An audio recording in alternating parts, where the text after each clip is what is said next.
একটি অবাধ, সুষ্ঠু, বিশ্বাসযোগ্য এবং সাধারণ নির্বাচনের জন্য প্রস্তুতি নিচ্ছে সরকার, বলেছেন প্রধান উপদেষ্টা ডক্টর মোহাম্মদ ইউনূস। তিনি বলেন, বাংলাদেশের একটি রাজনৈতিক দল ডিসেম্বরে নির্বাচনের দাবি করছে। ডিসেম্বরে জাতীয় নির্বাচন করতে গেলে তাড়াহুড়ো করে সংস্কার করতে হবে। ভালোভাবে সংস্কার করতে হলে ডিসেম্বরের পরে আরও 6 মাস প্রয়োজন। বৃহস্পতিবার জাপানের নিক্কেই ফোরামের উদ্বোধনী অনুষ্ঠানের প্রশ্নোত্তর পর্বে অংশ নিয়ে তিনি এসব কথা বলেন।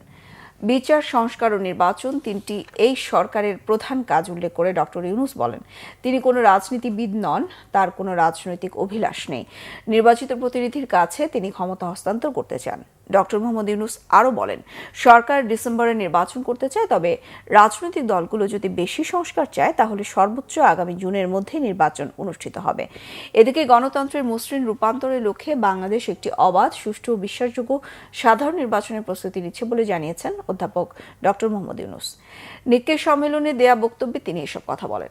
ডক্টর ইউনূস আরও বলেন, মানুষের ন্যায় বিচার, সমতা, স্বাধীনতা এবং মর্যাদা নিশ্চিত করতে এবং গণতন্ত্রের মসৃণ রূপান্তরের লক্ষ্যে একটি অবাধ, সুষ্ঠু, বিশ্বাসযোগ্য সাধারণ নির্বাচনের জন্য প্রস্তুতি নিচ্ছে তার সরকার।